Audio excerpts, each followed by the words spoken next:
दुकानेही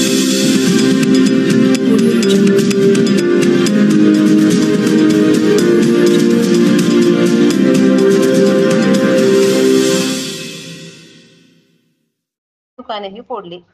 पूर्णा शहरातील पोलीस ठाण्याच्या हाकेच्या अंतरावर असलेल्या टिळक रोडवरील जयस्वाल यांची परवानाधारक देशी दारूचे दुकान फोडल्याची घटना ताजी असतानाच पुन्हा दुसऱ्या रात्री चोरट्यांनी शहरातील आणखी 2 परवानाधारक दारूचे दुकाने फोडली, तर काही पानटपऱ्या फोडून शहरात दहशत पसरवली आहे।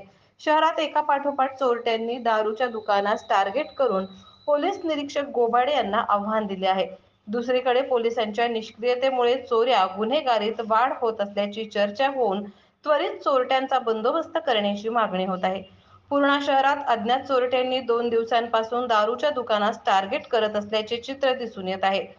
दिनांक 20 जूनच्या मध्यरात्री पोलीस ठाण्याच्या हाकेच्या अंतरावर तथा भर वस्तीत असलेल्या शिरीष जयस्वाल यांच्या दुकान फोडून 96,000 रुपये लंपास केल्याची घटना पाठोपाठ दुसऱ्या दिवशी 21 जूनच्या मध्यरात्री पुन्हा चोरट्यांनी शास्त्रीनगर परिसरातील अजमेरा यांचे दुकान फोडून अंदाजे 13,000 रुपये लंपास केले।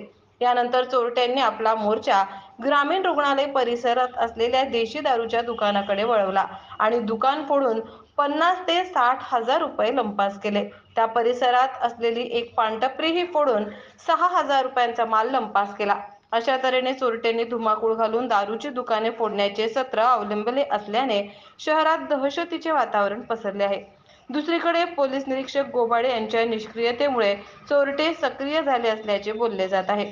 त्यामुळे अशा निष्क्रिय पोलीस निरीक्षक गोबाडे यांची त्वरित बदली करून पूर्णा पोलीस ठाण्यास कर्तव्यदक्ष पोलीस अधिकारी द्यावा, अशी मागणी पुढे येत आहे।